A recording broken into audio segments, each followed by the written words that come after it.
Okey, Assalamualaikum. Selamat pagi semua sahabat-sahabat SMK yang SMK hormati.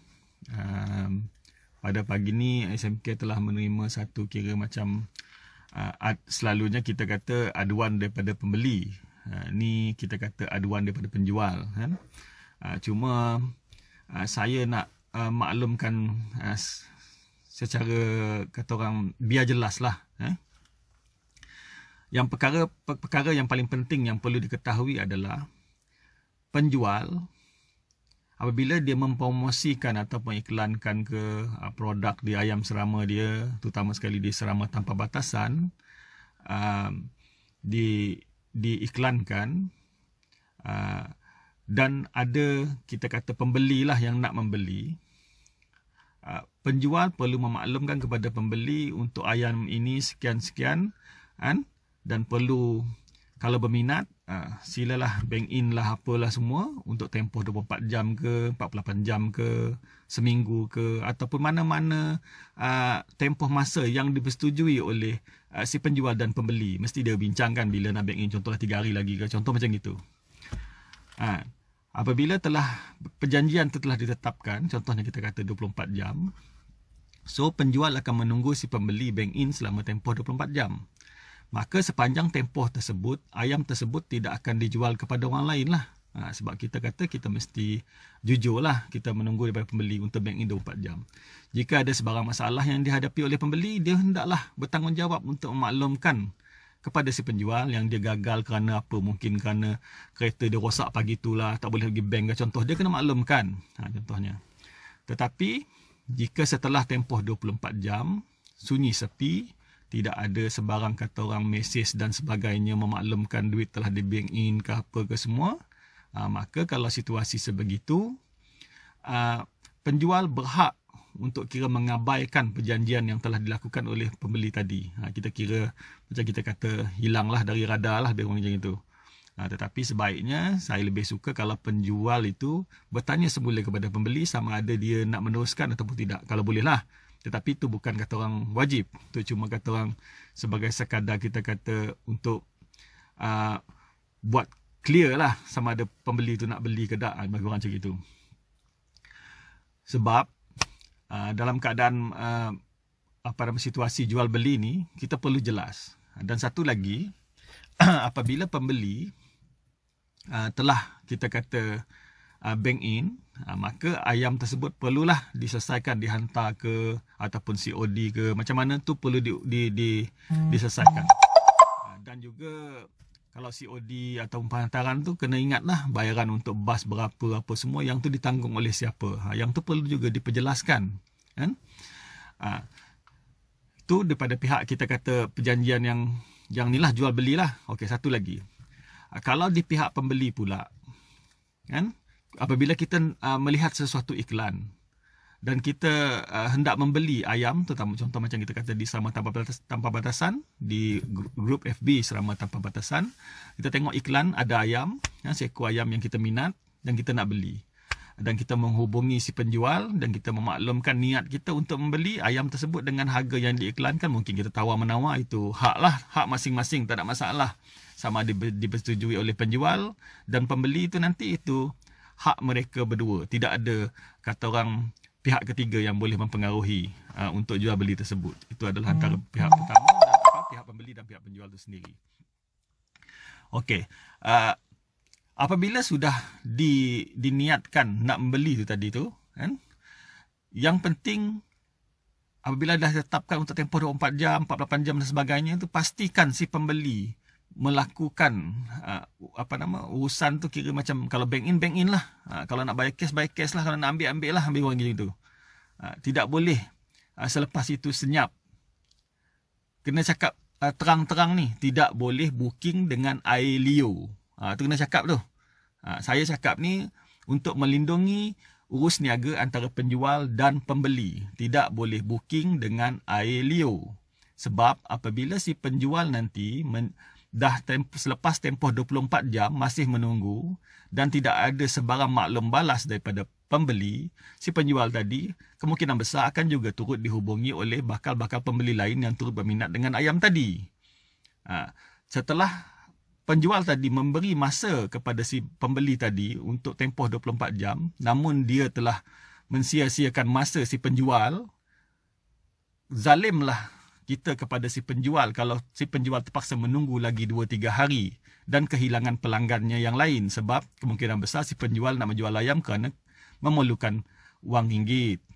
Terutama saya dengan tempoh COVID ni lah. Jadi saya berharap perkara begini tidak lagi berlaku, dan saya pun dah jelaskan di dalam syarat-syarat ataupun announcement yang saya buat di Sama Tanpa Batasan tentang perkara ini.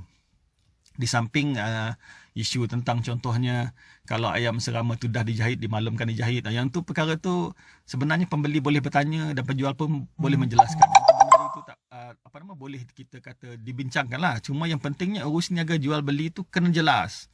Kan? Si pembeli tidak boleh membeli ayam serama dengan air liur. Tu saya nak cakap tu. Bukan saya nak backup daripada pihak penjual, tidak. Tetapi kita kena jujur.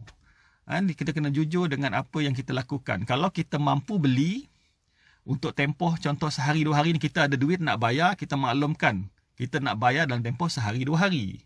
Supaya penjual tidak menunggu-nunggu. Lagipun penjual pun boleh bajet. 2 hari lagi, maknanya tak apalah, saya mungkin hold dulu apa-apa benda yang saya nak beli tu. Contoh, pasal penjual ni pun nak jual ayam sebab nak guna duit. Yang tu si pembeli tu pun kena kata orang bertimbang rasa lah. Dan kalau rasa tak mau nak beli, tak payahlah kontak. Dia cerita macam itu. Saya tidak menyokong kepada si penjual. Dan saya juga tidak menyokong kepada pihak pembeli. Cuma saya nak jelaskan yang urus niaga ni nanti kalau kita biarkan, dianya nanti akan seorang blok, dia akan merosakkan dunia ayam serama kita. Dan saya tidak mahu perkara itu berlaku. Kerana kita nak hobi ayam serama ni, kita kata kita enjoy, kan? Maksudnya tak kira orang tu top ke, orang tu tak top ke, orang tu baru ke, orang tu baru semalam ke, ataupun bila-bila ke, tak kira. Dia main hobi ayam serama, dia kawan kita. Janji awak hobi ayam serama, awak kira sama dengan saya lah, kira gitu. Dan sama-sama kita menjaga dunia ayam serama ni supaya sentiasa baik, suasananya baik, tidak ada kata-kata dalam istilah selindung-selindung ni kita tak mahu. Sebab kita nak transparent daripada segi pertandingan, transparent daripada segi jumlah markah yang diberi, transparent daripada jual beli, semua sekali kita nak transparent. Kita tak mahu ada kata orang di sebalik tu, kita tak nak. Sebab sepanjang kita mengadakan pertandingan ayam serama apa semua ataupun benda-benda lain tentang ayam serama, dia tidak ada di sebalik. Dia kira semua jelas. Semua jelas. Jadi saya harap semua akan kira yang tengok live saya ni lah akan faham situasi ni, sebab saya terpaksa ulas benda ni sebab saya tengok ada kira kata ada situasi yang berkaitan dengan apa yang saya cerita ni lah. Saya tak menyebut nama dan sebagainya, cuma kita nak kata kita kena jelaskan supaya pihak pembeli dan penjual kena faham situasi. Dan saya pun dah hubungi kedua-dua belah pihak, dan saya harap semoga ada titik persefahaman antara kedua belah pihak dan tidak tuduh menuduh, dan kita kata buang yang keruh ambil yang jernih lah. Sebab saya lihat kalau situasinya seperti yang saya nyatakan tadi, bagi saya ianya tidak patut berlaku lah. Dan kita kena jelas benda ni kita bawa bincang sebaiknya. Sebab kalau kita kata istilah scammer ataupun menipu, itu lain. Scammer ni dia letak gambar ayam, kan? Dia letak gambar ayam, katalah seekor ayam, dia letak gambar ayam, dan si pembeli akan kontak penjual tadi tu, scammer tu lah, kan? Lepas tu dia bank in apa semua, tak kira lah berapa jumlah, tetapi ayam tak sampai ke sudah. Tu scammer lah. Tu scammer. Tapi ni bukan istilah scammer. Ni istilah untuk jual beli. Maksudnya jual beli yang betul lah, niatnya betul. Cuma masalahnya dalam tempoh satu masa yang telah diberikan tu senyap. Tak ada duit masuk, tak ada apa masuk, kan? Lepas tu apabila penjual menjual ayam kepada pihak ketiga, penjual dikatakan tidak jujur. Tu tak boleh lah. Sebab tu saya kata tu nak beli ayam jangan guna air liur. Nak beli ayam kena bertempoh, kena masukkan duit dan sebagainya. Jika kita berjanji dengan orang tu kita nak bank in dalam 24 jam, pastikan kita lakukanlah. Itu. Okey, itu saja daripada saya untuk pagi ni. Saya akan kira share video saya ni dekat Serama Tanpa Batasan untuk diperlihatkan kembalilah oleh rakan-rakan kita semua, bukan untuk tujuan apa-apa, cuma kira untuk memperjelaskan urus niaga jual beli tu perlu dijelaskan. Saya tak tahulah kenapa orang tak faham, tetapi benda ni sepatutnya kita, bukan setakat ayam serama je, nak beli benda lain tak kira lah benda apa, kasut ke baju ke, sama juga. Macam saya sendiri pun, saya nak beli pun sama juga. Kita kena tengok lah, kalau kita betul-betul minat, kita memang nak beli, kita nak bayar. Cuma kepastikan kita mengikut tempoh yang kita telah berjanji itulah. Janganlah kita mengenai penjual pula. Okey, itu saja daripada saya. Assalamualaikum. Salam satu Serama Mania daripada saya, Man K di Kuching, Sarawak.